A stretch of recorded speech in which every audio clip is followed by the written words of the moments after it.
On commence la retransmission. Donc vous êtes Je suis Nadia Ayadi, la présidente de la commission développement économique régional, de et la là je Chambre de représente Monsieur Restino. Et vous êtes Monsieur Cambon. Bonjour, excusez-moi de ce petit retard, je commence à goûter aux joies de la circulation qui est préparatoire au JO. Mesdames, Messieurs les élus locaux, Mesdames, Messieurs les présidents et les directeurs, Monsieur le directeur général de Cadre de Vie, Monsieur Cambo, Mesdames, Messieurs en vos grades et qualités. Écoutez, je suis ravie de vous accueillir ici à la Chambre de commerce de la région Île-de-France, qui est la maison des entreprises, pour cette 8e édition des entretiens du Cadre de Ville. Dominique Restino, le président de cette chambre, n'a pas pu se libérer et c'est moi qui ai l'honneur aujourd'hui d'ouvrir cette conférence sur le thème « Climat et résilience, nouvelles pratiques de l'aménagement pour de nouveaux territoires ».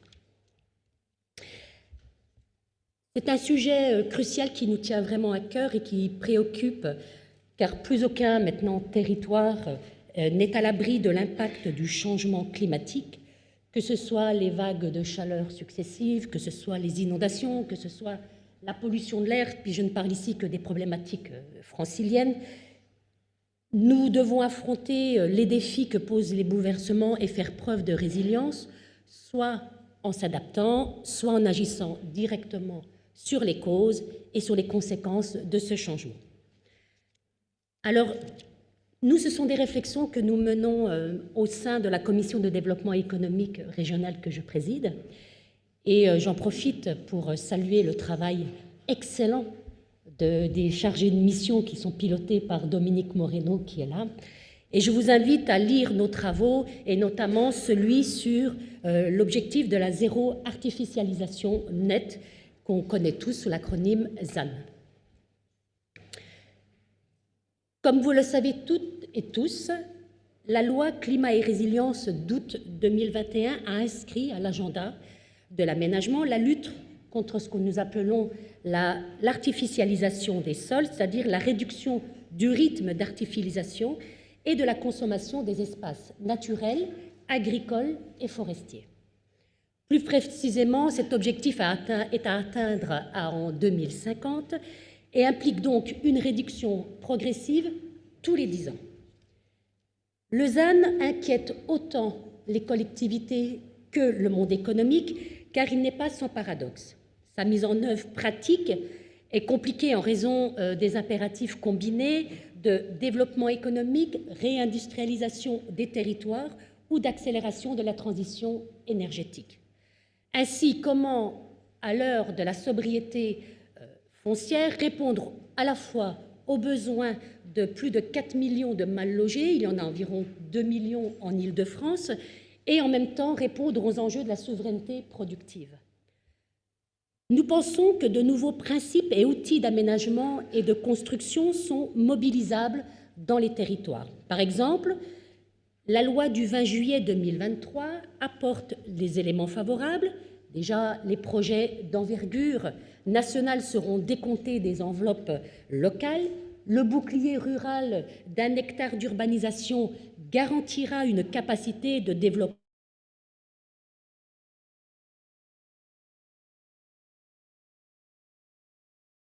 propre. Les collectivités territoriales ont des leviers à leurs mains, comme notamment le gisement de friches. On en a dénombré 9000 sites en France qui représentent à peu près 100 000 hectares, ou alors des zones commerciales déqualifiées qui permettraient de capitaliser sur le recyclage urbain. Il y a aussi des financements spécifiques qui émergent avec la création de foncières dédiées, et vous en parlerez certainement ce matin, et puis des bonus de constructibilité pour construire davantage de logements, bonus que nous souhaiterions voir inscrits systématiquement dans les documents d'urbanisme. Alors, du côté des professionnels de la construction et de l'aménagement, il ne vous a pas échappé qu'ils n'ont pas attendu le ZAN pour construire mieux et en innovant. Citons notamment les constructions réversibles ou en sous-sol, ou en surélévation pour accueillir davantage d'activités. On peut citer également les opérations d'aménagement mixte, logement, activités économiques, essentielles pour créer une vie urbaine, attractive et durable. Il faut juste prendre garde de ne pas être dans la mixité subie. Cette mixité des fonctions qui, si elle est souhaitée, favorise l'immobilier de bureau et qui tend à évincer les activités productives des zones d'habitat. Pour conclure, il nous semble important de rappeler, pour que se développent les entreprises, elles ont besoin de logements intermédiaires pour leurs employés, d'espaces d'activité économique d'accueil de toute taille et de toute nature qui accompagnent leur cycle de vie, et puis d'une accessibilité optimisée avec une mobilité de qualité. Alors, nous privilégions bien évidemment les mobilités décarbonées, et je vous invite à faire un petit tour à la table numéro 6 pour rencontrer les startups présentes qui vous présenteront leur innovation sur les mobilités décarbonées. Voilà, j'ai déjà été un peu longue, même si je suis un petit peu arrivée en retard. Je vais laisser place au débat et au retour d'expérience. Je sais que le programme de ces entretiens est riche, dense et passionnant. Je remercie d'avance les intervenants et les 600 participants qui vont faire de cette journée certainement une journée à succès. Je vous souhaite une journée de réflexion fructueuse. Merci de votre attention.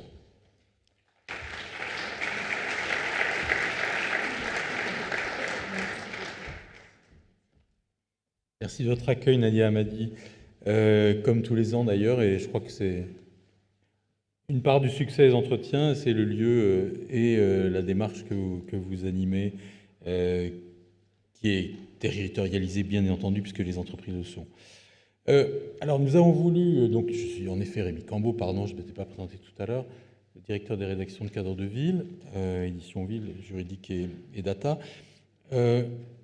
Nous avons voulu, alors c'est pas Cadre de Ville uniquement, c'est le comité scientifique auquel participe notamment la Chambre, mais on y retrouve l'État, on y retrouve la Banque du Territoire, on y retrouve CCF Immobilier, on y retrouve de grands acteurs. On choisit très tôt cette année de placer cette journée sur le thème des bouleversements que rencontre le monde de l'aménagement à l'échelle du terrain, on va dire, de l'aménagement différencié des territoires, mais sous un angle positif. C'est-à-dire plutôt que de répéter des plaintes sempiternelles, c'est de faire monter au contraire tout ce qui se fait et qui esquisse des voies pour prendre en compte les composantes d'une situation que nous avons essayé de résumer dans une triangulation, on va dire, c'est-à-dire la combinaison d'une crise conjoncturelle et d'une crise structurelle, à la fois donc, économique, qui n'a pas été bousculé aujourd'hui par ce premier élément de crise, la crise économique brutale, soudaine, connue depuis 2 ans, qui bouleverse bien sûr les modes de financement de l'immobilier, mais par le fait même de l'aménagement, la crise sociétale, qu'on oublie peut-être trop souvent, que nous avons voulu mettre en avant en faisant la thématique de toute une salle aujourd'hui, comment prendre en compte les attentes nouvelles des habitants, et nous allons en parler tout de suite. Et puis, la crise climatique, indiscutable. Voilà, on a perdu 10 à 15 degrés en une semaine, et qui peut ne pas être interrogé par cette situation. Donc, ces combinaisons de facteurs, alors certains diront qu'elles se combinent avec des contraintes nouvelles qui leur sont imposées, mais ces contraintes, elles sont imposées par la planète. Et c'est Hubert Reeves, qu'on salue, qui vient de disparaître, qui disait comment l'homme est fou, comment ne se rend-il pas compte que c'est la nature qui le détruit, qui est la puissance qu'il devrait adorer. Alors, voilà, avec un peu de recul, ce que nous essayons d'aborder aujourd'hui. Les changements se produisent maintenant au-delà du moment conjoncturel qui exigera des réponses, bien entendu, et nous allons en parler. Les changements qui se produisent également à l'échelle du temps long, du flux de l'histoire urbaine et territoriale. Si je prends uniquement 20 ans, c'est l'âge anniversaire de Cadre de Ville. D'ailleurs, nous le fêterons tout à l'heure au moment du déjeuner, toujours bio et local, bien sûr, un buffet bio et local. 20 ans, c'est peu en urbanisme, mais en 20 ans, on peut dire que le monde que nous connaissions dans l'intervention urbaine a complètement changé. Et sans que parfois tout le monde en ait pleinement conscience. Et voilà, c'est là que nous essayons de révéler, de rendre conscient de cette réalité, des changements. C'est un des objectifs d'entretien, c'est un objectif quotidien de la rédaction de Cadre de Ville. Alors, on terminera cette journée à 17h30 avec Gilles Bouvelot, c'est le directeur général de l'établissement public foncier Île-de-France. C'est un grand opérateur foncier qui nous donnera ses analyses sur ces changements de paradigme qui nous bousculent et sur leur profondeur. Et puis, je voudrais tout de suite commencer avec des grands intervenants dans cet univers de l'aménagement qui ont accepté de parler ce matin, et je vais les appeler à venir, et d'ailleurs je vais moi-même me déplacer pour les accueillir.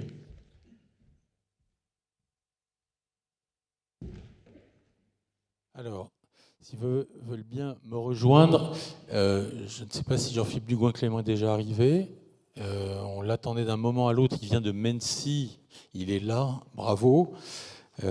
Bonjour. Bon, installez-vous peut-être dans l'ordre. Christine Lecomte, rejoignez-moi aussi. Jean-Philippe Dugouin-Clément, donc vous êtes le vice-président de la région Île-de-France, vous êtes chargé du logement, de l'aménagement durable du territoire et du SDRIF environnemental. Christine, installez-vous, vous êtes la présidente du Conseil national de l'Ordre des architectes. Et puis, on est heureux d'accueillir à nouveau cette année Jean-Baptiste Butelaine pour représenter le ministère de la Transition écologique et de la cohésion des territoires. On va voir que les deux mots ont une importance, surtout quand ils sont accolés. Vous êtes le directeur de l'aménagement durable au ministère. Et puis, pour la première fois cette année, Michel-François Delannoy de la Banque des Territoires. Merci de nous rejoindre également. Vous y êtes chargé de l'appui au territoire, vous êtes le directeur de l'appui au territoire de la banque. Et puis Jean-Baptiste Périssin-Faber, qui nous fait le plaisir de revenir. Vous étiez venu quand vous étiez conseiller ministériel, vous êtes venu déjà aussi intervenir aux entretiens au nom de l'ADEME, donc vous êtes le directeur général délégué, chargé de l'expertise, mais également de la conception des programmes. Alors, pardon. Merci d'être là parce que une des questions qui se pose dans le schéma que j'ai très rapidement brossé tout à l'heure, c'est quand même comment les politiques publiques s'en saisissent, comment les acteurs s'en saisissent et y réagissent. Alors, la Fédération des promoteurs avait accepté de parler ce matin. On m'a annoncé il y a 3 jours qu'ils ne souhaitaient plus s'exprimer dans la conjoncture un peu tendue où entre demande d'intervention d'urgence et situation de crise de la promotion, c'est peut-être pas le moment. Voilà. Ils sont là, ils participent, ils pourront intervenir s'ils le souhaitent depuis la salle. Mais on a envie de vous entendre sur ces questions que j'ai soulevées, et à commencer par cette question du changement des modes de vie de nos concitoyens. Parce que, encore une fois, on en a fait une thématique sur une des 3 salles des journées des entretiens. Mais comment le vivez-vous ? On a souvent tendance à prendre les habitants, entre guillemets, comme les gens à qui il faut vendre des projets, qu'il faut vendre la transformation de la ville, à qui il faut vendre des contraintes, des obligations de transition écologique, etc. Or, eux-mêmes changent et peut-être nous renvoient à nous des obligations. Alors, je voudrais d'abord me tourner vers vous, Jean-Philippe Dugouin-Clément, parce que vous êtes élu et que vous assumez un mandat direct vis-à-vis de ces citoyens dont je viens de parler. et que votre première contrainte, c'est de répondre à leurs attentes. Ça, comment le dire autrement?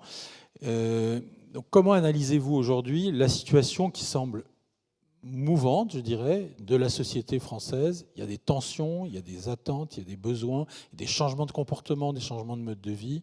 Comment est-ce que vous les voyez aujourd'hui?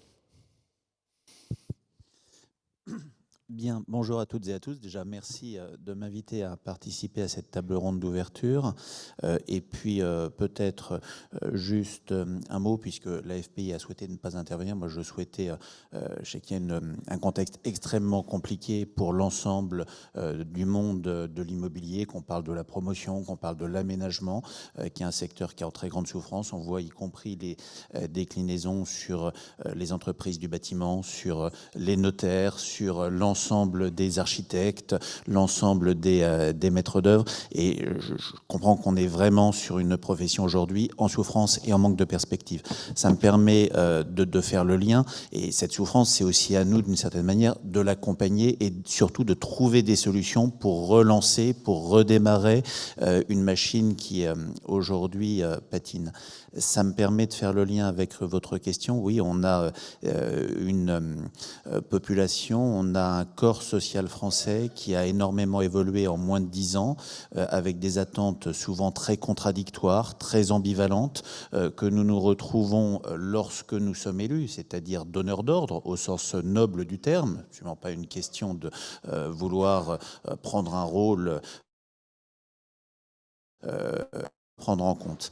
Il y a de cela moins de 10 ans, en 2015, moi c'est un souvenir des élections régionales, de cette campagne des régionales qui avait vu à l'époque la majorité à laquelle j'appartiens être élue au mois de décembre. On crée au mois de mars des clubs de maires bâtisseurs. Imaginez aujourd'hui des candidats à une élection nationale, qu'elle soit régionale ou présidentielle, créer un club de maires bâtisseurs, c'est quelque chose d'assez inimaginable. Et on voit bien en 8 ans l'évolution de la charge mentale de nos concitoyens sur ce sujet. Où, en fait, nous nous retrouvons aujourd'hui, lorsque nous sommes élus, pris entre deux injonctions totalement contradictoires et qui pourtant revêtent des urgences tout aussi importantes. D'une part, l'injonction environnementale. Comment est-ce que l'on aménage différemment? Comment est-ce que l'on construit mieux? Comment est-ce que l'on tient compte d'un changement climatique qui impacte et qui va impacter durablement et beaucoup plus que nous ne l'imaginons aujourd'hui nos vies à toutes et à tous? Et comment est-ce que dans le même temps, nous continuons pour autant à produire de l'habitat, à produire du logement, à produire du service et des aménités.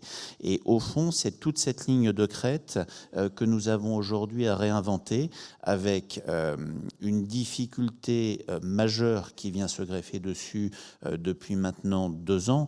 C'est les phénomènes de crise conjoncturelle qui viennent impacter la production de logements. On le voit bien, explosion des coûts de production, la question de nouvelles normes qui sont souhaitables, mais qui arrivent à se mettre en place sur cette période qui est une période de transition, remontée du coût de l'argent. Et donc, on est sur cette ligne de crête. Et aujourd'hui, l'un des rôles majeurs des élus, c'est d'arriver à porter le fait que quand on a dit zéro artificialisation nette, ça n'était pas le zéro construction nette. C'était construire, aménager différemment. C'est un effort pédagogique qui n'a jamais été porté, où d'ailleurs assez souvent les élus locaux se retrouvent assez seuls, faute d'un discours très fort porté par l'État d'explication de ce qu'est le zéro artificialisation nette. Aujourd'hui, ce n'est pas quelque chose dont nos grands élus nationaux se sont particulièrement emparés. Et on a d'ailleurs des dichotomies assez fortes entre des discours nationaux et des discours locaux. Voilà, en quelques mots sur ce sujet. Et puis, au fond, comment arriver, et c'est le combat quotidien qu'on peut porter avec les architectes, notamment qui nous accompagnent, le fait que construire la ville, ce n'est pas quelque chose de sale. C'est-à-dire, on est dans une société qui a peur. Une société qui a peur, c'est une société qui se fiche, qui ne bouge pas, qui voit le changement comme un risque plutôt que comme une opportunité. Et pourtant, la ville, par nature, elle évolue. Elle est en mutation perpétuelle. Et une ville qui ne bouge pas, c'est une ville qui tombe, c'est une ville qui se dessèche, c'est une ville qui meurt. Et donc, donc cette ville, elle doit évoluer, elle doit être reconstituée, d'autant plus que particulièrement sur notre région, on est sur une région en augmentation forte de population, avec des phénomènes de décohabitation de plus en plus forts, donc une tension de plus en plus importante sur le logement. Voilà, ce que nous avons apporté, c'est ce message politique, je crois, extrêmement fort. On peut être accompagné, on doit être accompagné pour le faire, parce que la réalité, c'est que beaucoup de collègues élus, qu'on parle de maires, de présidents d'intercommunalités, ils peuvent avoir une vision de leur commune, de leur territoire, mais ont aussi besoin d'être accompagnés par des sachants, là encore, au sens noble du terme, comment amener de façon plus habile, plus à droite, plus intelligible, une concertation, comment prendre en compte des attentes sur la typologie de bâti qui est amenée, là encore, très souvent avec des injonctions assez contraires et des images d'Épinal souvent qu'on doit casser. Et pendant des années, on s'est battu sur l'image du bois. Le bois, c'était la maison non solide, c'était l'histoire des trois petits cochons, la maison en paille, la maison en bois, la maison en pierre, et la seule qui tenait, c'était la pierre. Aujourd'hui, quand on construit plus haut, quand on construit plus dense, c'est assimilé à de la bétonisation. Vous construisez des étages, on vous dit c'est de la bétonisation. Non, construire un peu plus haut, sans parler de faire des gratte-ciel dans des villages, mais c'est aussi accepter de garder des espaces verts, des espaces naturels, de travailler pour garder une capacité de biodiversité, d'îlot de fraîcheur. Comment la politique publique, vous êtes maire de Mennecy, on l'a évoqué, outre vos fonctions de délégation de vice-président de la région Île-de-France, comment est-ce qu'on répond justement, et notamment sur cette question du logement que vous soulevez, est-ce que c'est une voie de réponse à... Vous avez parlé d'angoisse, de crainte d'une société qui a peur peut-être. Est-ce que le logement, c'est la réponse ? Il semble pas, hein, on ne semble pas se manifester aujourd'hui. Le logement, en fait, ça fait partie fondamentalement pour moi, comme l'éducation nationale, des 2 ou 3 seules politiques publiques qui sont totalement transversales et qui conditionnent intégralement ce que l'on est et nos parcours de vie. Un peu le sens du bouquin que j'ai écrit au mois de juin là-dessus. En fait, le logement, selon la typologie de logement qu'on occupe, le quartier où on habite et la ville où on habite, la réalité, c'est que nos chances de réussite individuelles, personnelles, professionnelles ne sont pas les mêmes. Nos accès à un travail, nos accès au transport, la capacité de nos enfants à pouvoir poursuivre des études ou avoir des services culturels, d'avoir une émancipation culturelle, notre capacité à vieillir dignement et de manière heureuse ou en vivant la vieillesse comme un enfermement est totalement différente. Et au fond, le logement, c'est déjà un point de vue totalement d'émancipation sociale et de lieu de vie. Le logement, c'est l'endroit où vous passez la plus grosse partie de votre vie. C'est ce qui va conditionner, dans bien des cas, pas uniquement, ce n'est pas une théorie de l'excuse, mais ça fait partie des facteurs que l'on va retrouver sur une réussite ou un échec de vie familiale. Et puis au-delà de ça, le logement, c'est la seule question aujourd'hui de pouvoir d'achat des Français. Le coût du logement est le premier poste de dépenses captives des Français. Il a augmenté sur les 20 dernières années, pas uniquement en France, dans tous les pays de l'OCDE, beaucoup plus vite que la courbe des revenus. Et cette dichotomie entre l'augmentation de la part du coût logement et de la part du niveau de revenus a été beaucoup plus importante pour les classes populaires et moyennes que pour les classes supérieures. C'est-à-dire qu'aujourd'hui, le logement est devenu le premier facteur d'augmentation des inégalités sociales dans ce pays. Et qu'on ne soit pas sur quelque chose qui soit perçu de cette manière-là. C'est vrai, quand on parle de logement, aujourd'hui, on en parle en termes de normes fiscales. Est-ce qu'il faut du PTZ? Est-ce qu'il faut du Pinel? On en parle en termes de normes de construction. Est-ce qu'on est sur la RE 2020, la RE 2025, la RE 2028? La question du logement, c'est est-ce que c'est quelque chose qui contribue à faire que la société reste soudée, tienne telle qu'elle est, ou est-ce que c'est un facteur qui peut contribuer à augmenter cette tectonique des plaques qui fait que plusieurs France vivent à côté l'une de l'autre sans se parler, sans se supporter? Est-ce qu'il n'y a pas une dimension géographique aussi? Encore une fois, même si c'est grande couronne d'Île-de-France, hein, est-ce qu'il n'y a pas quand même une demande montante? Vous avez évoqué le réflexe un peu de contraction devant la surdensité ou ce qui est perçu comme de la densité. Est-ce qu'il n'y a pas une demande aujourd'hui qui se déplace des centres vers les périphéries? D'abord, il y a des gens qui sont là dans les périphéries. Ce sont ceux que Jean-Marc Hoffner appelle les étalés. Ils sont là, il faut bien s'occuper d'eux aussi. Est-ce qu'il n'y a pas un sujet, vous dites là, une des réponses c'est le logement, c'est fondamental, mais où les construire? Alors, C'est où et comment. La poussée avec certains épicentres urbains qui perdent en population, on le voit sur Paris, avec l'augmentation et le décalage Paris petite couronne, petite moyenne couronne, moyenne grande couronne, et cette augmentation de poussée démographique qu'on voit très fortement, d'ailleurs en Ile-de-France, sur les 4 départements de grande couronne, c'est quelque chose qui existe. Ça a été renforcé, ça a été la période post-Covid, de dire, moi j'appelle ça le mythe du retour à la campagne, parce qu'on voit aussi que ça n'a pas forcément été poussé autant que ça, ou qu'il y a des phénomènes de retour en sens inverse qui s'opèrent après. La réalité, c'est qu'il y a des attentes de la part des Français de vivre un peu différemment, d'essayer de retrouver un cadre de vie, que le changement lié au télétravail, lié à un certain nombre de possibilités qui sont offertes techniquement, le rendre un peu plus faisable. Après, quand on a dit ça, quitter des épicentres urbains pour aller dans des secteurs beaucoup plus ruraux ou urbains, c'est des changements très forts en termes de mode de vie. C'est la capacité de s'adapter. Et puis, c'est aussi une approche différente par rapport au transport, par rapport aux aménités. Et souvent, l'une des problématiques, c'est est-ce qu'on est sur un choix voulu, totalement compris et assumé, ou est-ce qu'on est sur un choix subi qui est de s'éloigner d'un épicentre urbain pour avoir un peu plus grand, pour avoir le jardin qu'on ne peut pas avoir ailleurs.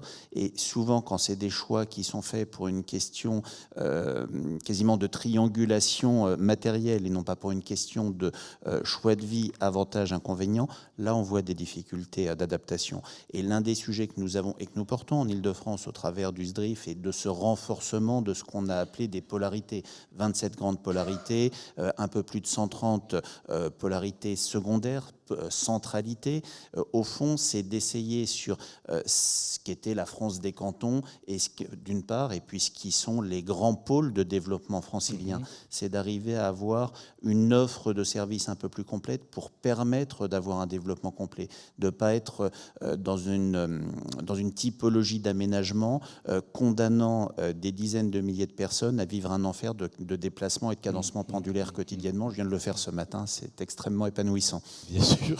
Question des transports. Qu'est-ce que ça a évoqué, Christine Lecomte, pour vous? Les architectes sont évidemment en première ligne dès qu'il s'agit de construire ou de produire, on va dire, des logements qui ne sont pas forcément des logements neufs, mais un logement nouveau peut être la transformation d'un logement ancien ou d'un bâtiment ancien qui avait un autre usage. Est-ce que vous avez d'abord la même analyse, la même lecture de cette espèce de sentiment un peu de crispation des Français? Je partage beaucoup de choses qu'a dit Jean-Philippe Dugoin-Clément. Après, il y a peut-être quelque chose de positif à dire. On a eu une ville qui n'a pas forcément donné satisfaction à tous, qu'on a construit depuis 40, 50 ans, en développant le zoning, en allant installer des centres commerciaux, en utilisant beaucoup la voiture, etc. etc. Et là, on a actuellement une espèce de prise de conscience et des professionnels qui le savent depuis longtemps, mais également peut-être une acceptation des problématiques et des enjeux par les habitants, parce que on ressent le dérèglement climatique, parce que le rapport du GIEC nous dit il va falloir atténuer mais aussi s'adapter, donc on comprend qu'on va être à plus 2 ou plus 4 degrés, parce qu'on commence à nous parler du trait de côte, parce que j'ai envie de sortir un petit peu de Paris aussi, et donc du fait qu'on va peut-être déplacer 1,5 million de personnes et s'occuper de 800 000 bâtiments qui vont être touchés par ça, parce qu'on sait qu'il va y avoir 20 jours de canicule mortelle pour 70% de la population en 2100. Si on est dans ces logiques-là, et on voit bien que la population française commence à le savoir, on peut aborder les sujets qui fâchent. Avant, on ne pouvait pas. Ou alors on pouvait... Rappelez-vous, moi, ça fait quand même quelques années que je viens ici avec beaucoup de plaisir. C'était plus compliqué de dire les choses. On avait l'impression de venir mettre un caillou dans la mare, de dire des choses qui n'étaient pas forcément faciles. Là, on peut commencer à exprimer le besoin de changer de logiciel. Et ça va être compliqué, effectivement. Vous avez dit, nos amis de la FPI ne sont pas là ce matin, parce qu'en fait, la question, elle va être de se poser la question pour nous tous, les professionnels, de muter un peu sur nos manières de faire. Les élus ne vont pas avoir finalement la même relation avec leurs administrés. Il va falloir réfléchir un peu différemment. Les architectes, on va devoir construire plus en réhabilitation. C'est d'ailleurs ce qu'essayent de faire mes confrères, parce qu'on a vu qu'il y avait une forte augmentation de la réhabilitation chez les architectes. On est à 87% d'architectes qui le pratiquent. pratique. On va devoir utiliser des matériaux et des filières courtes en proximité. On va devoir effectivement jouer sur l'injonction contradictoire entre densité et nature, qui est essentielle à résoudre. Et on peut le voir aussi de manière positive en se disant quelle ville voulons-nous vraiment ensemble ? Et donc, déplacer un peu le curseur d'un immobilier qui était très économique, et c'est légitime, à un immobilier qui va être à la fois à une ville, qui va à la fois pouvoir essayer de régler les problématiques et les sujets sur l'économie, sur le social et sur l'écologie. Et donc, ça, forcément, ça va questionner les choses, parce qu'au lieu du foncier, on peut peut-être appeler ça un sol, déjà, un sol avec tout ce que ça veut dire, captage de carbone, richesse en sous-sol, nappe phréatique avec la gestion de l'eau, etc., etc. Ça paraît simple de le redire, mais le mot foncier retire la notion de ce qu'est la richesse du sol, qui est notre premier bien commun. Pareil pour le logement. Arrêtons d'appeler ça un produit. Appelons ça un logement, un habitat. Et donc, comme disait monsieur le maire, c'est vrai que là, on a cette relation aussi avec l'ensemble des paradigmes de l'aménagement. Donc, on a vraiment besoin de pouvoir repartir en fait sur une vraie vision de ce qu'est la ville. Et pour moi, ça, c'est un peu primordial. Et après, il y a plusieurs échelles. Il y a l'échelle nationale. Moi, j'attends vraiment qu'on ait ce qu'on a demandé au CNR Logement dans le groupe 3, des données à l'échelle nationale et une vision à l'échelle nationale sur où est-ce qu'on peut habiter en France en 2050. C'est-à-dire où est-ce qu'on ne va pas mourir de chaud, où est-ce qu'il y aura de l'eau potable, où est-ce qu'on n'est pas pour avoir voilà, un état des lieux. Alors c'est difficile, qui devra bouger. Après, peut-être aussi de s'appuyer et de regarder ce qu'a fait l'ADEME, qui a proposé quand même des scénarios qui me semblent pas inintéressants, qui sont peut-être pas simples parce qu'il y a des questionnements qui se posent sur doit-on encore construire, et je comprends que c'est un problème de le poser ici, mais je vous rappelle que l'ADEME le montre aussi dans certains de ses scénarios. Et donc on a comme ça besoin au niveau national d'avoir un objectif.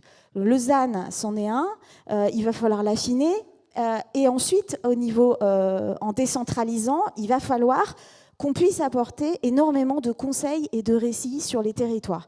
Et là, en fait, je vous rejoins, c'est-à-dire que certains élus, certaines métropoles vont être accompagnés parce qu'ils ont des aménageurs, parce qu'il y a des professionnels, des experts, et là, on va avoir une différence de traitement entre les territoires, et il va falloir vraiment que l'ingénierie puisse s'emparer de ce sujet, changer de mode de faire, penser plus réhabilitation que neuf, ça veut dire que l'équation économique va changer aussi. On voit que certains promoteurs s'y mettent avec volontarisme sur la réhabilitation, accompagnons-les, c'est-à-dire si on doit avoir des dispositifs fiscaux, soyons plus volontaristes sur ces questions-là que sur d'autres questions, et ainsi de suite. Peut-être une petite chose pour terminer, c'est que cette injonction contradictoire dont je parlais tout à l'heure entre densité et nature, en fait, ce n'est pas une injonction contradictoire, c'est à nous de la résoudre. Et ça veut dire qu'on peut réouvrir la palette des typologies architecturales. Il n'y aurait pas d'un côté le logement collectif bas de gamme, mal construit, dans lequel on n'est pas bien, qui est mal orienté, qui a des séjours de 18 mètres carrés, voilà, avec des parties communes, voilà, on n'a pas envie d'y aller, quoi. Et puis la maison individuelle qui serait le paradis pour tous, alors qu'en fait, si on réfléchit un peu, eh bien, c'est beaucoup de frais pour la puissance publique, 5 à 7 fois plus d'argent à dépenser pour amener les services publics dans le périurbain. Donc, autant dire qu'aujourd'hui, on n'a pas les moyens. Et donc, entre les deux, entre cette espèce de lien entre la maison individuelle qui serait le paradis et le logement collectif, on a une palette possible de façons de faire la ville qu'il faut absolument réinterroger et reprendre. Oui, mais pardon, la question du où se repose encore une fois, parce que vous l'avez entendu, il y a quand même des Français qui sont allés contraints ou choisis, par choix ou par contrainte, habiter justement directement dans la nature, dans les zones rurales. On pourrait en parler avec l'administration et l'État qui concentre une partie de ses efforts aujourd'hui là-dessus, parce que il y a quand même un sujet à traiter, un état de fait quelque part. Eh ben, il y a un sujet à traiter, mais qui est double. C'est qu'aujourd'hui, la politique du logement, elle ne peut pas se faire sans une politique des mobilités et une politique du travail. C'est-à-dire qu'à un moment donné, si on pense simplement « je dois construire du logement », mais qu'on ne pense pas le reste, ça ne fonctionne pas. On le sait. Sauf qu'en fait, aujourd'hui, c'est encore en silo. C'est un peu ce que disait Jean-Philippe. Même sur l'agriculture, c'est pareil. Ouais. On ne va pas pouvoir travailler les politiques agricoles sans les politiques d'aménagement. Donc, en fait, globalement, aujourd'hui, il y a une forme d'obligation de transversalité et de prise de position. Moi, j'ai encore envie de sortir de Paris, mais ailleurs, une mobilité entre une ville moyenne et les petites aménités urbaines qui sont autour, vous prenez votre voiture. Alors qu'on avait, il y a des dizaines d'années, la possibilité d'avoir des transports type train. Donc, aujourd'hui, la mobilité, c'est aussi un enjeu du logement. Est-ce que je peux tout de suite quand même avoir votre réaction, Jean-Baptiste Butlen, sur cette question de la façon dont l'État combine ses politiques? Il y en a beaucoup. Vous êtes en charge d'un grand nombre d'entre elles, notamment sur le ZAN, on pourra en parler sur les questions de foncier. Mais l'État est massivement en train d'aller combiner une série de politiques dans les territoires. Oui, on pourrait y revenir peut-être avant d'y arriver, partager aussi peut-être le diagnostic que l'on fait des attentes des Français en me référant à une récente enquête qui a été commandée par le ministère, l'ADEME et l'association France Ville Durable à l'Obsoco. C'était la 4e édition depuis 2017 qui permet finalement d'appréhender les attentes citoyennes par rapport à leur logement, à leur ville et à leur territoire. Et je trouve que c'est intéressant parce qu'il y a une profondeur de données qui permet de voir justement les évolutions des attentes de nos concitoyens. Ce qu'enseigne cette enquête, c'est qu'il y a évidemment une très forte attente des Français quant au logement, monsieur le maire l'a dit, premier des postes de dépenses, et pierre angulaire d'une vie réussie pour 50% des Français. Donc quand on demande aux Français quel est le déterminant de votre vie réussie, la première réponse qu'ils apportent, c'est « mon logement ». Et ensuite, quand on leur demande quel est votre cadre de vie idéal, ils disent pour 40% d'entre eux, un cadre de vie où je peux vivre en sécurité, ce qui renvoie malheureusement à certains des drames qui ont été, dont la France a été le théâtre ces derniers jours. Et ensuite, ils disent, et ça renvoie à ce que dit le CNOA, un cadre de vie idéal, c'est un cadre de vie où tout est accessible facilement, où finalement il y a une proximité entre emploi, services et logement. Donc c'est quand même singulier de se rendre compte que finalement le territoire idéal, c'est le territoire dans lequel on est sûr et on se sent bien parce que finalement tout est facilement accessible, pas forcément accessible à pied, mais tout est facilement accessible. Ensuite, effectivement, ce que nous enseigne cette enquête de l'Obsoco, c'est que comme le disait le CNOA, la transition écologique est désormais vraiment installée dans l'opinion, puisqu'en fait, plus de 90% des Français se disent concernés par la transition écologique et 72% des Français se disent inquiets par rapport au dérèglement climatique. Donc on voit bien que c'est quand même une préoccupation de nos concitoyens qui citent effectivement leur inquiétude par rapport au dérèglement climatique, en particulier les canicules et les inondations, et en deuxième lieu par rapport à l'érosion de la biodiversité, ce qui renvoie à leur aspiration à une reconnexion à la nature.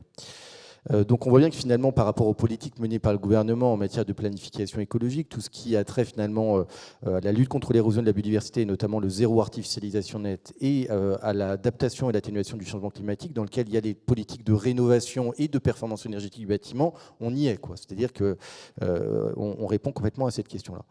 Après, incontestablement, bon, il y a ce qu'attendent nos concitoyens, puis il y a aussi la réalité économique qui a été évoquée par M. Dugoin-Clément.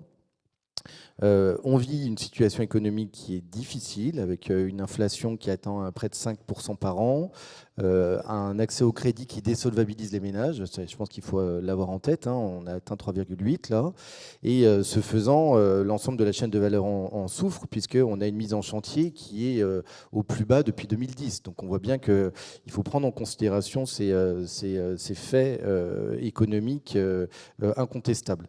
Maintenant, moi, je partage l'avis à la fois de M. Dugoin-Clément et à la fois du CNOA.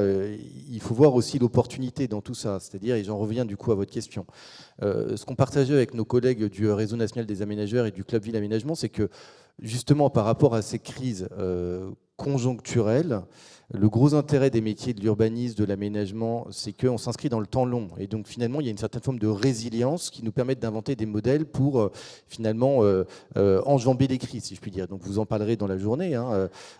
C'est tous les mécanismes qui permettent d'avoir des foncières de portage long terme, qui permettent de s'inscrire effectivement sur de la régulation du prix du foncier et de l'immobilier, et de ce point de vue-là, intéressant dans une période de crise.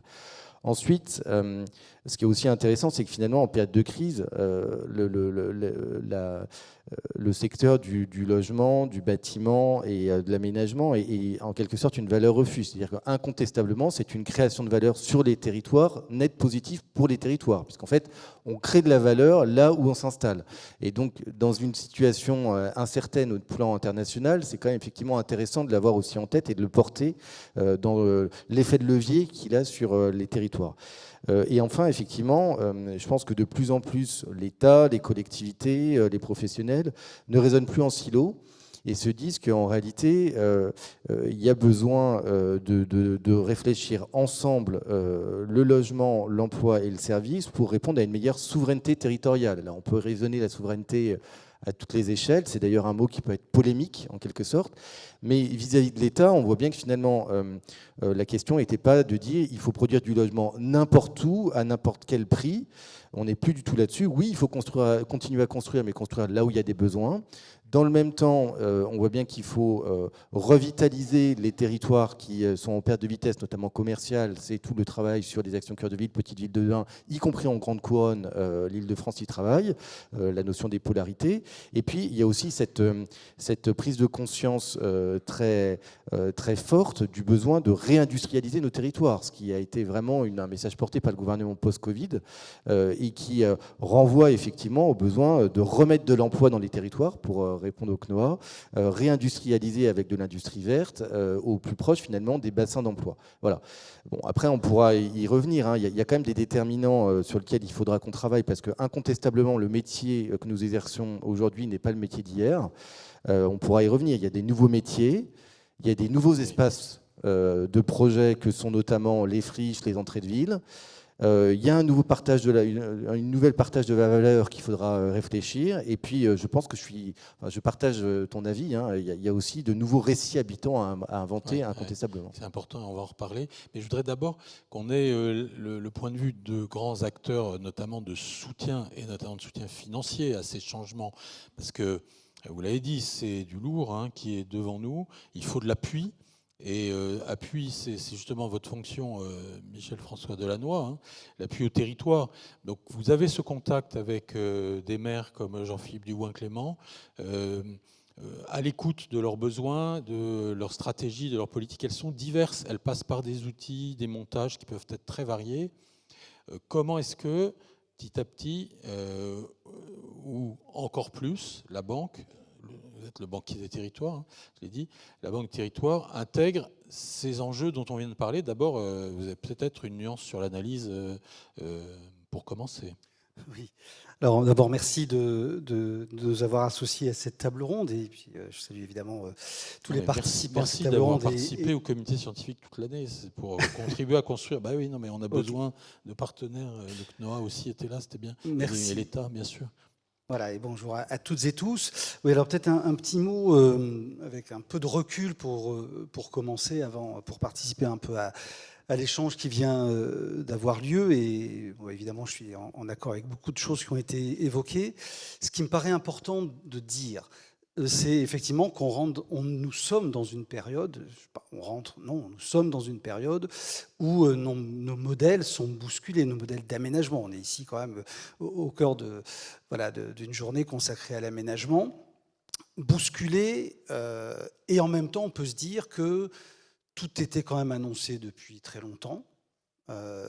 Tout ce qui nous arrive semble nous prendre par surprise, mais en fait, tout était très renseigné depuis très longtemps, et que l'impératif de transformation dans lequel nous sommes nécessite effectivement un certain nombre de révolutions dans notre manière d'aborder des questions d'aménagement. Donc on y reviendra, j'y reviendrai sans doute aussi dans le focus auquel je participe cet après-midi. Moi, je voulais dire, pour commencer, que effectivement sur les sujets d'atténuation des conséquences du réchauffement climatique, il me semble qu'effectivement aujourd'hui les choses sont assez installées. Et on voit d'ailleurs que dans le fonds vert que l'État a mis en place, c'est le premier poste finalement qui est aujourd'hui sollicité en termes subventionnels, c'est-à-dire comment les acteurs territoriaux, les acteurs publics, là en l'occurrence plutôt, se mettent de manière beaucoup plus massive qu'auparavant, donc à transformer par exemple leur immobilier pour le rendre plus sobre en matière énergétique. Ça me paraît relativement bien installé. Il y a d'autres dimensions de la transformation écologique qui me paraissent encore devoir être aujourd'hui travaillées. Et je pense que c'est des sujets de très grande complexité. Alors j'en évoque deux qui ont été évoqués avant moi, mais sur lesquels j'insiste. La question de l'adaptation des territoires aux conséquences du changement climatique, c'est quand même pour tous les acteurs, dont les habitants qui sont concernés par ces sujets, des sujets inédits, puisqu'on n'a jamais eu à traiter du retrait du trait de côte ou du traitement de l'impact extrêmement sévère du changement climatique dans les territoires de la montagne. C'est des questions assez inédites. On sait que c'est finalement aussi des sujets qui sont des sortes de nids de conflits et de contentieux extrêmement durs, et donc qui mettent notamment les élus en situation de grande insécurité. Et qui plus est, ils vont devoir prendre des décisions sur un pas de temps qui dépasse complètement l'horizon de leur mandat électoral, puisque ce qu'on va décider aujourd'hui, c'est quand même pour beaucoup lié à des conséquences qui sont demain ou dans le futur à moyen ou plus long terme. Donc ça, je pense que c'est vraiment là que se situe un des enjeux extrêmement forts du moment, et qui renvoie aussi d'ailleurs à la question de la manière dont on revisite les modèles d'aménagement, parce que ce qu'on a à faire dans ces territoires, que ce soit sur les territoires du littoral, que ce soit dans les villes concernées par les vagues de chaleur tout particulièrement, ou dans les territoires de montagne où cela s'exprime encore autrement, avec une très très forte vigueur, là on doit repenser quand même vraiment la manière de traiter tout ça, et encore une fois avec des questions complètement inédites que nous aurons à traiter, Et donc, je pense que là, il y a un investissement considérable à faire sur l'aide à la décision de ceux qui ont à prendre ces décisions, donc essentiellement les élus locaux, mais pas seulement, parce qu'il y a d'autres acteurs territoriaux qui vont aussi devoir rentrer dans des phases de prise de décision sur ces sujets. Ça, c'était le premier point. Je pense qu'effectivement, la question de l'adaptation, qui a été finalement, je ne vais pas dire le parent pauvre, mais quand même un pilier un peu moins mis en avant ces dernières années. On voit bien qu'avec tout ce qui se passe effectivement et qu'on vit, empiriquement, l'accélération de l'effet du réchauffement. Voilà, donc ça c'est un élément moi sur lequel je souhaite insister. Et le deuxième élément, c'est les enjeux de la biodiversité. On sait que dans notre pays, par exemple, on a 65% des insectes qui sont menacés, qu'on a effectivement là aussi des enjeux qui renvoient, alors le foncier, le sol, moi j'aime bien la terre aussi comme terme, parce que je pense qu'il contient aussi fondamentalement notre rapport à cet élément-là de notre vie. Et donc là, ça renvoie aussi à des questions de modèle, c'est-à-dire comment aujourd'hui, économiquement, s'il y a un modèle en dehors du modèle public, traitons-nous de ces espaces que l'on va devoir dédier à la nature, qu'on va devoir renaturer. Avec quel modèle économique, avec quel financement allons-nous envisager cela? Parce que l'impératif, il n'est pas moindre sur cette question de la biodiversité. Et d'ailleurs, et j'en ai presque terminé, je pense que ça va aussi amener une autre dimension, c'est que la conduite des projets d'aménagement, ou des projets tout court, ne pourra plus s'envisager demain comme on l'a fait dans les années précédentes. Alors, je ne sais pas si on est dans une société qui se bloque. Moi, je crois qu'on est dans une société qui est beaucoup plus exigeante et qui, demain, quand on va devoir conduire un projet d'aménagement, on va peut-être devoir, avec des méthodologies, avec des outils différents que ceux qu'on a manipulés aujourd'hui, devoir négocier finalement ce projet et pas simplement alors avec les habitants, qui auront aussi les expressions de leurs exigences, et on ne pourra plus faire comme avant. Il va falloir effectivement passer par ces phases de négociation, mais je pense aussi qu'on va devoir négocier avec finalement le vivant, avec finalement les droits de la nature, dont on voit bien qu'ils s'installent aussi un petit peu dans le débat, et que parfois d'ailleurs dans des décisions ou sur des sujets difficiles, c'est finalement la décision juridique qui finalement clôt le sujet ou qui oriente parfois la manière dont les choses vont se passer. Mais en tout cas, cet élément-là, moi, me paraît très important. C'est-à-dire comment aussi on accompagne les décideurs locaux dans la construction de ces méthodologies nouvelles, dans ces outils de négociation, de dialogue extrêmement subtils et extrêmement complexes en même temps, pour que les projets d'aménagement de demain, effectivement, soient davantage négociés avec tous ces paramètres. Oui. Alors, je voudrais qu'on vienne juste après sur ces questions des nouvelles façons de faire, des nouvelles méthodes, de la nouvelle approche de l'aménagement, des nouveaux outils, les réglementations évoluent, on va en parler. Mais d'abord, Baptiste Péry-Saint-Faber, sur ces questions des enjeux clés sur lesquels intervenir, quel est votre regard comme directeur général de l'ADEME ? Alors déjà, merci beaucoup pour l'invitation et puis merci aussi d'ouvrir l'échange sur les aspirations des Français. Je pense que c'est important qu'on parte de là. Alors Jean-Baptiste a un peu spoilé mon accroche puisque je pensais parler de, de l'étude qui a été publiée récemment sur la perception des territoires, des usages des territoires par les Français, et où on voit que la nature occupe une place de plus en plus importante avec la sécurité, avec l'accès aux aménités. Donc ça, c'est important qu'on parte des aspirations des Français, puisque, bon, alors, un petit mea culpa de l'ADEME. L'ADEME, historiquement, on est une boutique d'ingénieurs, on parle d'énergie, on parle d'économie circulaire, on parle d'aménagement, on parle de solutions techniques, d'innovation. Et de plus en plus, en fait, quand on doit aller traiter des sujets de sobriété, des sujets de changement de comportement, en fait, on a besoin de compétences en sciences sociales. Et donc, c'est pour ça qu'on a de plus en plus d'études, de sociologie, et donc on recrute aussi de nouvelles compétences à l'ADEME sur ces thématiques-là, puisqu'on voit bien qu'on est dans une sorte de bataille culturelle quand même avec la transition écologique. Et alors peut-être revenir là, donc là, voilà, le point, les Français, ils sont prêts, et il faut comprendre nos aspirations si on veut construire cette ville dense, durable, désirable. Et j'insiste sur le mot désirable. Travailler avec eux, effectivement. Voilà. On le verra dans des projets aujourd'hui, travailler avec eux. Maintenant, peut-être sur la crise, petite réflexion. Là aussi, moi, je verrais plutôt le côté positif et le côté opportunité. J'étais frappé, la semaine dernière, j'étais à Polytech et j'ai eu l'occasion d'échanger avec beaucoup de grands majors de la promotion et puis de l'aménagement. Et alors, bien sûr, c'est dur. Conjoncturellement, c'est difficile. Mais j'ai trouvé aussi qu'il y avait pas mal de motifs d'espoir. Tous ces majors, ils ont des nouvelles business units sur le recyclage urbain. Ils ont compris que le relais de croissance, il serait sur la rénovation des bâtiments et plus sur le neuf. Donc ça, je pense que c'est encore à bas bruit, mais la croissance va être forte. Et donc, autant il y a 2-3 ans, tout ça, le ZAN, la décarbonation, enfin, c'était la contrainte absolue et on ne voyait pas l'opportunité. Autant là, on sent quand même les frémissements de l'opportunité, du nouveau marché, du relais de croissance. Et donc ça, je pense que c'est vraiment important. Oui, c'est un signe important, ouais, bien sûr. Et peut-être aussi, si on dézoome un petit peu à l'échelle plus macro, si on fait le ZAN, si on fait la neutralité carbone, c'est pas pour se tirer une balle dans le pied. Je pense qu'à un moment donné, si on fait ça, c'est parce qu'il y a des coûts de l'inaction. Et il faut toujours, quand on va maintenant concevoir les futures politiques publiques, bien prendre en considération les coûts de l'inaction. L'inaction, c'est quoi ? C'est la dépendance continue aux énergies fossiles, qui ne sont pas en France. Hein. Donc ça veut dire se tirer une balle dans le pied sur la balance commerciale.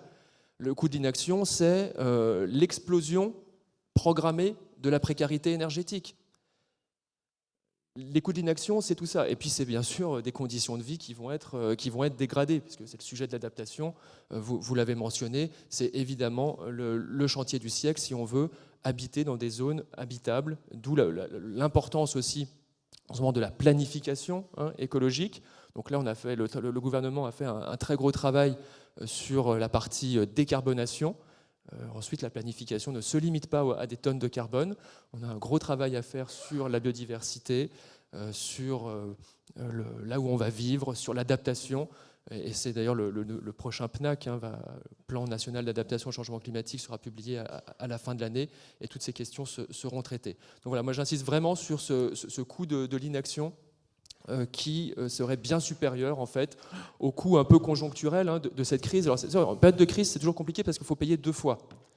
Il faut payer l'accompagnement de ceux qui subissent la crise, et il faut payer l'innovation et les prochains coûts pour être prêt pour atteindre nos objectifs. Ouais. Donc ça demande un effort collectif.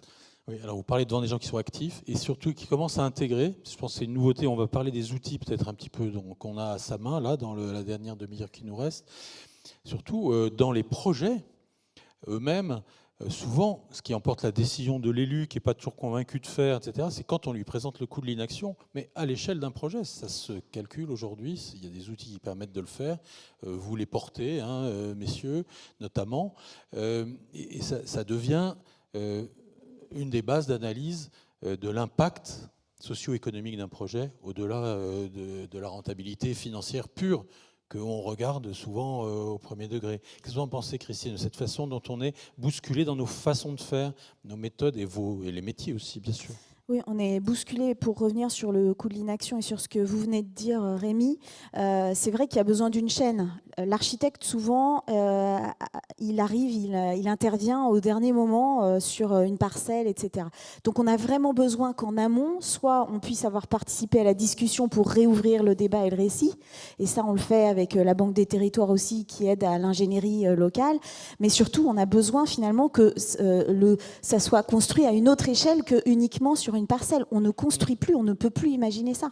C'est plus possible, parce que sinon, c'est comme ça qu'on a fait les centres commerciaux, qu'on a développé le pavillonnaire en lotissement qui s'étale, etc., c'est en étant à une seule échelle. Donc aujourd'hui, effectivement, tout évolue, les métiers évoluent, il y a une mutation des pratiques.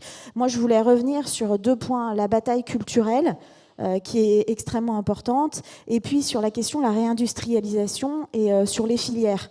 Notamment. Alors sur la bataille culturelle, c'est le nerf de la guerre. C'est-à-dire, on arrive à un moment donné où finalement, si on veut pouvoir passer à l'étape d'après, il va falloir qu'on s'embarque tous dans un récit collectif. Donc je reviens sur le récit. Pour nous, architectes, c'est un peu un moment clé, parce que l'architecture est éminemment culturelle. Ça a une vocation culturelle. Donc forcément, ça nous touche. C'est pour ça que je suis un peu positive. C'est que je dis, si on prend l'architecture comme l'une des solutions à la transition écologique, on peut amener à embarquer les élus, les habitants, l'ensemble des décideurs locaux dans un nouvel imaginaire. Donc cette question de la culture, qui doit un peu évoluer, elle est forcément hyper importante. La deuxième chose, c'est sur l'économie. On a parlé du fonds vert, de la réindustrialisation tout à l'heure, et c'est vrai qu'on attend aujourd'hui fortement l'arrivée de filières locales de construction, parce que c'est ça aussi qui va nous aider à changer nos modes de faire. C'est pas normal qu'on doit aujourd'hui couper du bois en France, qui va aller être, déjà quand on arrive à le couper et à le scier totalement en France, qu'on aille le transformer ailleurs et qu'il revienne en se déplaçant avec tout ce que ça inclut. Donc là, il y a un vrai sujet de ramener une valeur économique de la filière construction sur nos territoires. On en parle pas mal avec la région Île-de-France, Grand Paris Aménagement, etc. Et on a besoin effectivement de ces filières de matériaux locaux, renouvelables, biosourcés. Donc là, il y a un vrai enjeu qui est une nouvelle façon de pratiquer de l'économie, avec de l'emploi non délocalisable, avec une main-d'œuvre qui sera peut-être mieux rémunérée. Alors il va peut-être falloir repenser notre façon de taxer le travail et de ne pas taxer le carbone. Voilà, peut-être qu'à un moment donné, ça va nous questionner sur des manières de faire. Il y en a qui disent même qu'il faudrait baisser la TVA sur certains matériaux. C'est pas le propos que je tiens aujourd'hui, je n'en sais rien, mais peut-être qu'il va falloir qu'on aille jusqu'à se questionner sur nos modes de faire de ce point de vue-là. Justement, Jean-Philippe Dugoin-Clément, à un moment donné, effectivement, il faut arriver à des mesures, des aides, de l'appui. Qu'est-ce qu'on a, qu'est-ce qui manque ? Oui, peut-être déjà, on mesure le besoin fort d'aide à la décision. Ce qui a été dit tout à l'heure, je pense que c'est quelque chose d'absolument fondamental. On a aujourd'hui un bloc communal, qui est le bloc en charge de l'aménagement et de la construction, qui est paupérisé comme il n'a jamais été depuis 20 ans et qui n'a plus les capacités d'ingénierie interne, qui fait face à des besoins en adaptation qui nécessitent d'une part des connaissances nouvelles et souvent un droit non stabilisé. Et donc l'énorme risque, c'est que quand vous êtes en situation de responsabilité et que vous êtes en situation de prise de risque parce que vous êtes sur des compétences mal connues et avec une jurisprudence mal arrêtée, voire absolument pas arrêtée, c'est que vous soyez dans l'inaction totale. Plutôt sur une logique de dire je ne fais rien plutôt que faire une erreur. C'est la question de la ligne de côte, c'est la question de l'adaptation au changement climatique en ville, c'est la question de ce qu'on peut être amené à vivre en montagne. Et donc le risque, si on n'a pas une aide à la décision extrêmement forte, c'est qu'on paralyse totalement l'aménagement. Et moi je crois énormément, pour aller au-delà, et parce que au fond une crise c'est un moyen de se réinterroger, c'est un moyen de réinventer, c'est un moyen de réimpulser. Enfin on doit arriver à faire une chance d'une situation difficile. Et moi, je crois beaucoup à deux choses. D'une part, c'est la question des outils publics ou privés, mais des outils, pour ma part, publics de portage, d'accompagnement. On le voit au travers de structures comme les EPF, qui sont des outils, alors est-ce qu'il faut d'ailleurs les appeler les EPS ou les EPT, pour parler de sol ou de terre plutôt que de foncier, mais qui sont des outils absolument majeurs au service des collectivités, au service du bloc communal pour préparer un aménagement différent, pour aller remembrer, pour permettre de retravailler sur du bâti. On voit bien la mutation qui a été faite notamment sur le PF francilien pour retravailler par rapport à ce qui était le cas il y a 10 ou 15 ans, beaucoup plus sur du site urbain déjà aménagé que sur de l'extension urbaine, ce qui n'est plus le cas, ou ce qui est totalement épiphénoménal. On le voit sur des outils comme Grand Paris Aménagement ou d'autres aménageurs d'État qui impulsent de nouveaux modes d'aménagement, qui testent, qui innovent. Demain, on va avoir avec l'Ordre des architectes le lancement d'une association pour accompagner, pour mettre en cohérence, pour faire travailler l'ensemble des filières, des acteurs de la filière hors sol, ce qui a été évoqué pour le bois. Hors site, pardon. Hors sol, c'est encore autre chose. Hors site, mais ce qu'on a pour le bois, personne ici n'est hors sol. C'est d'arriver véritablement à structurer des outils qui permettent de répondre aux urgences auxquelles on a à faire face. Comment est-ce qu'on arrive à produire de manière décarbonée, à des coûts qui soient accessibles, qui permettent d'avoir une rapidité d'exécution qui ne paralyse pas les projets. Fondamentalement, c'est les enjeux qu'on a à faire. Et moi, je crois que si on veut pouvoir continuer à développer de l'aménagement, si on veut pouvoir répondre à ce qui est une urgence sociale majeure dans notre pays, on doit avoir un accompagnement, une aide à la décision extrêmement fort, et on doit se doter des outils publics. Et vous savez, l'aménagement, c'est quelque chose qui devient de plus en plus complexe. Moi, j'en veux pour preuve l'augmentation d'activité de l'EPF ou l'augmentation de demandes de prise d'initiative d'une structure comme Grand Paris Aménagement. Au fond, vous savez, quand les collectivités viennent vous voir, vous pouvez vous dire, bon, c'est bien pour l'établissement, ça veut aussi dire qu'elles viennent voir parce qu'elles ne savent plus faire, parce qu'elles ne peuvent plus faire, parce qu'elles n'ont plus soit les moyens financiers, soit les moyens techniques, soit les moyens de portage en ingénierie pour faire.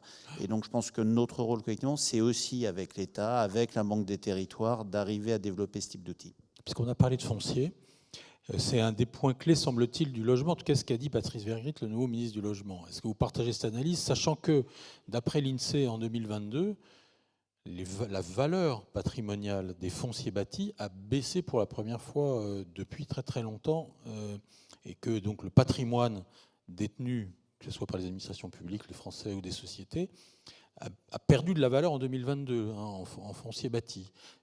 Bon, mais donc il y a peut-être, ça peut-être que Gilles Bouvelot nous en parlera en fin de journée, mais peut-être un effet quand même de la crise qui va très très vite. Mais ceci mis à part, le foncier, point clé du logement. Le foncier, moi je ne crois pas à une chute durable du foncier. Enfin, on a eu de telles explosions sur certains secteurs qu'il y a un effet de correction qui peut se faire, qui peut d'ailleurs permettre de faciliter un certain nombre d'opérations de réaménagement, qui peut contribuer à l'immobilisme et à geler en faisant que des propriétaires ne cèdent plus, attendent. La réalité du foncier, quand on prend sur un temps moyen ou un temps long, on a rarement une diminution du foncier. Moi je plaide énormément sur au moins les secteurs tendus pour qu'on mette en place des systèmes sur des opérations d'aménagement, de plafonnement des prix de cession de foncier. C'est le modèle qui commence à être porté par les établissements publics d'État tels que GPA, la Société du Grand Paris. C'est ce que font les EPF depuis des années. C'est d'arriver à mettre à disposition de la promotion du logement social des terrains, des bâtis à des coûts qui ne soient pas totalement déconnectés de toute réalité, mais sur nos secteurs tendus, d'autant plus avec la trajectoire ZAN, qui va contribuer proportionnellement à augmenter le prix du foncier, ce qui est rare, vaut cher. Si on ne se dote pas d'outils pour limiter les phénomènes de spéculation, moi je crains qu'on se retrouve à mettre des dispositifs fiscaux ou d'accompagnement pour financer des marges totalement inadmissibles et amorales. Continuer à faire progresser les prix, mais il se trouve que c'est le propos du ministre. Je peux vous demander un commentaire, peut-être Jean-Baptiste, là, parce que sur cette question du foncier, on commence à avoir un encadrement réglementaire de l'objectif de zéro artificialisation nette qui atterrit, puisqu'il y a eu un accord entre le gouvernement et les sénateurs, il y a une loi qui a été votée, des décrets qui ont passé le stade de la contestation au Conseil d'État, puisque le Conseil d'État a validé le décret sur l'estrade-dette, il a retoqué sur un point seulement le décret nomenclature, donc les nouveaux décrets sont en passe d'être adoptés. Enfin voilà, est-ce qu'on commence à y voir plus clair? Et puis, comment est-ce qu'on réfléchit à cette question de la lutte contre la spéculation foncière? Alors, effectivement, l'édifice législatif et réglementaire sur la sobriété foncière se stabilise.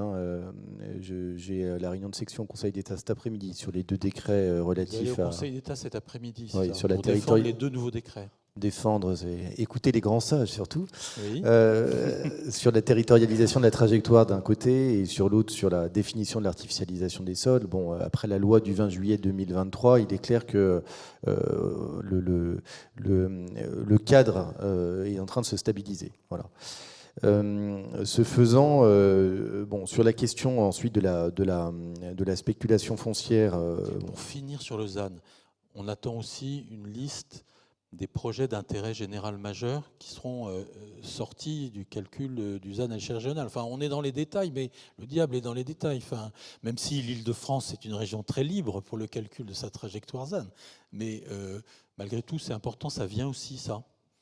Oui, dans les textes d'application qui sont attendus de la loi du 20 juillet 2023, il y a effectivement cet arrêté ministériel qui a vocation à lister les projets d'envergure nationale ou européenne dont la consommation foncière sera comptée au niveau national pour ne pas peser sur les enveloppes régionales ou locales. C'était en engagement de la Première ministre en clôture du Salon des maires l'an dernier. Et effectivement, cet arrêté ministériel sera mis en consultation d'ici la fin de l'année et il doit être publié avant que les schémas régionaux n'achèvent leur évolution, sachant que la loi prévoit que les SRADET, le SDRIF pour l'Île-de-France, les SAR en Outre-mer et le PADUC en Corse évoluent avant le 22 novembre 2024. Donc on est effectivement dans ce travail de recensement de ces projets d'envergure qui doivent répondre à des catégories prévues par la loi et qui doivent aussi répondre à un intérêt général majeur, sachant qu'on est dans un exercice quand même relativement contraint puisque le législateur a fixé un forfait au niveau national pour ces projets de 12 500 hectares entre 2021 et 2031. Donc le travail est en train de se consolider avec les préfets des régions avant qu'on ne puisse rentrer en phase de concertation et de consultation des territoires et notamment des régions. Donc, voilà. Pardon, je vous ai fait être plus long, mais vous vouliez parler de la spéculation et de la lutte contre la spéculation foncière. Oui, effectivement, comme vous m'y invitiez, en rebond aux propos de Monsieur le maire et Monsieur le président de l'EPF et de Grand Paris Aménagement, donc on a l'occasion de se croiser fréquemment dans les établissements publics d'État qui interviennent en Île-de-France. Je pense qu'effectivement, la spéculation foncière est observée depuis 2008. Il y a d'ailleurs une très bonne étude du Conseil supérieur du notariat qui a été publiée récemment sur la réalité de la spéculation foncière de 2008 à 2020, qui met en avant que la situation est assez contrastée selon les territoires, parce qu'effectivement, selon qu'on est en zone tendue ou en zone détendue, selon les classes de densité, selon qu'on est au centre, en périphérie ou dans le monde rural, selon qu'on est sur du vrai foncier nu ou qu'on est sur du foncier bâti, à vocation de logement ou d'activité, on ne parle pas de la même chose. Enfin, ce sont en fait des marchés qui sont très différents, mais que globalement, on est quand même dans une forme de tendance à de l'augmentation, ce qui appelle à une régulation des marchés fonciers et immobiliers, puisque l'un ne va pas sans l'autre finalement. Le foncier n'augmente pas par lui-même en dehors de tout contexte. Le prix du foncier augmente parce qu'il est tiré, si je puis dire, par les marchés immobiliers derrière. Ça, c'est incontestable.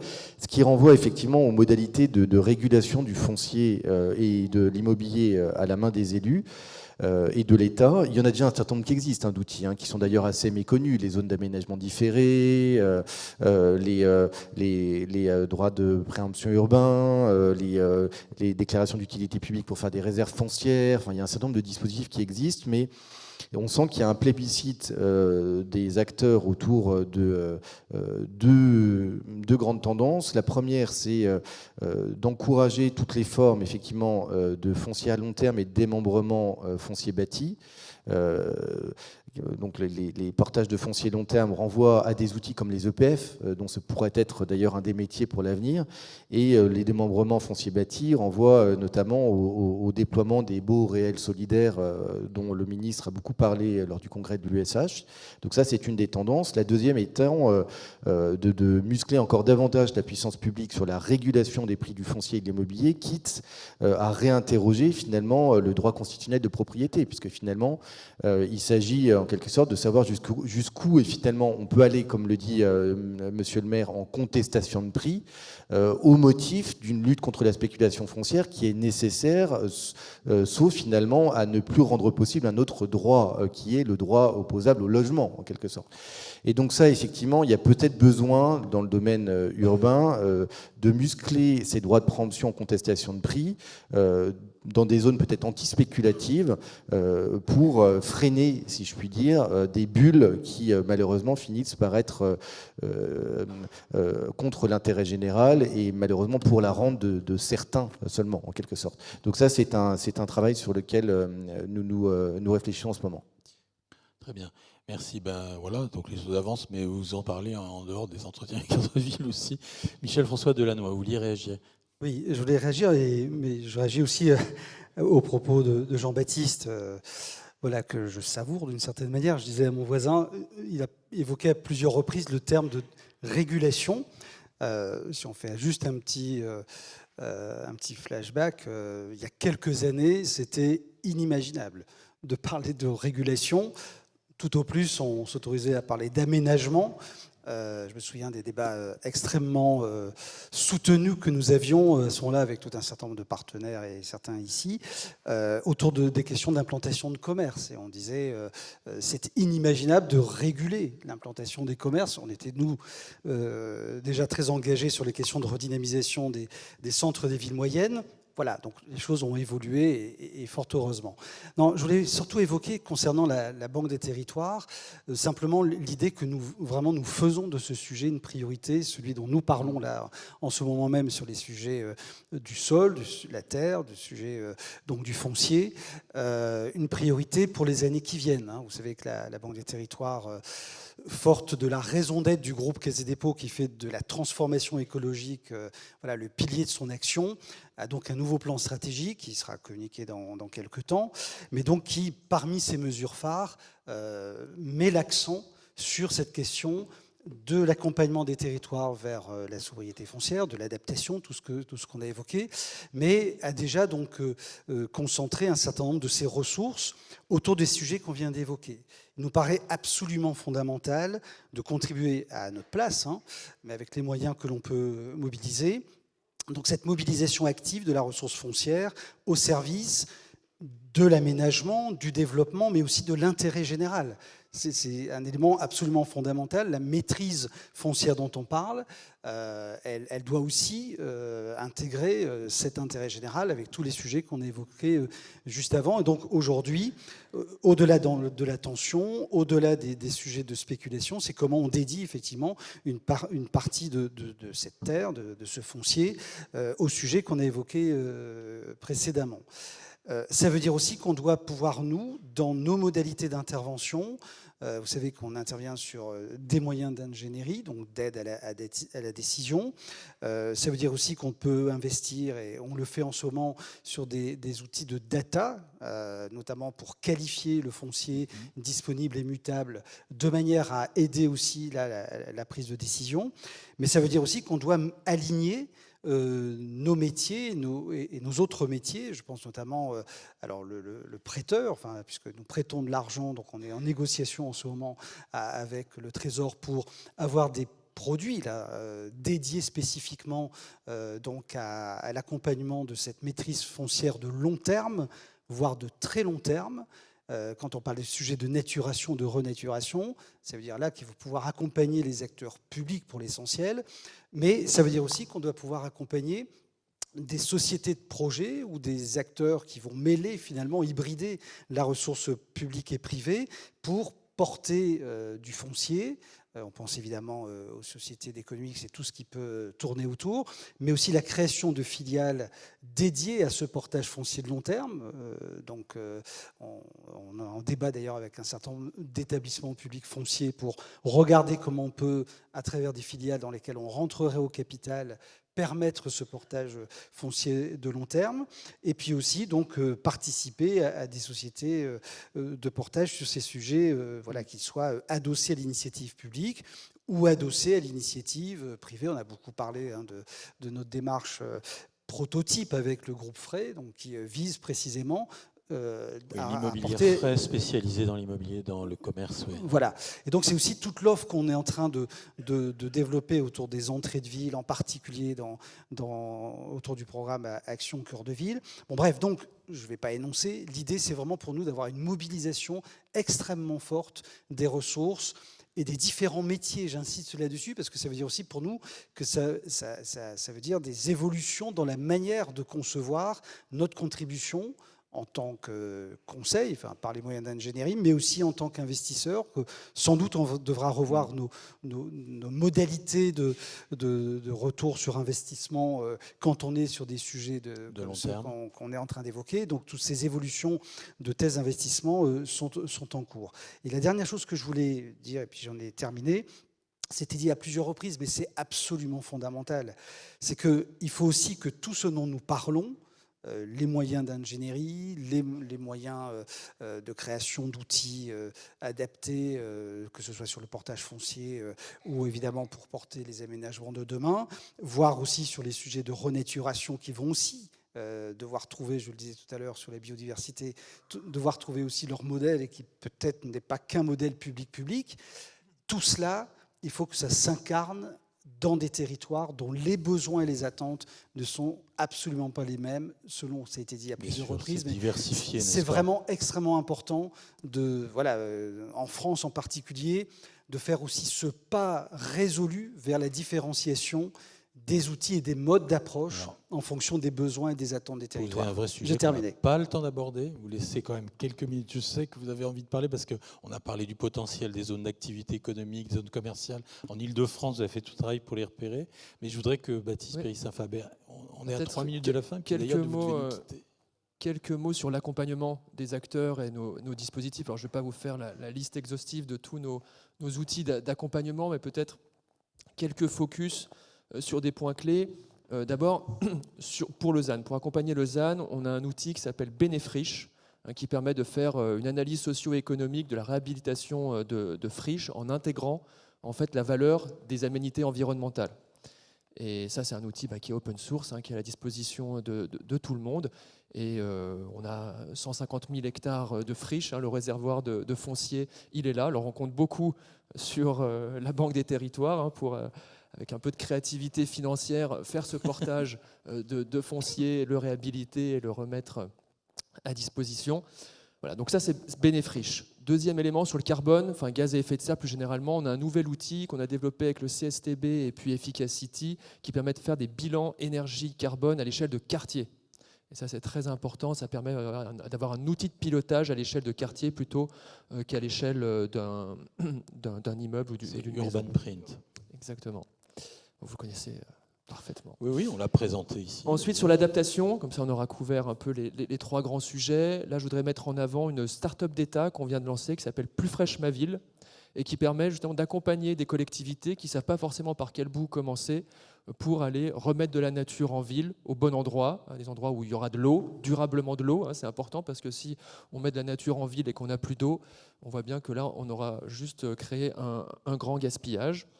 Après, on a d'autres outils plus sophistiqués sur l'adaptation pour accompagner, ça s'appelle TACT, pour accompagner donc les collectivités dans leur définition d'une stratégie d'adaptation.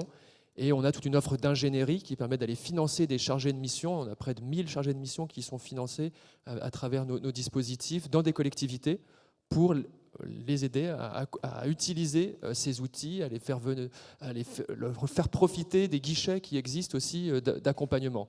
Alors ça, vous me direz, moi c'est très bien, vous avez vos outils, la Banque des Territoires a aussi ses moyens d'ingénierie, le CEREMA a aussi son offre, l'ANCT a une offre d'ingénierie, tout ça est très compliqué, personne ne s'y retrouve.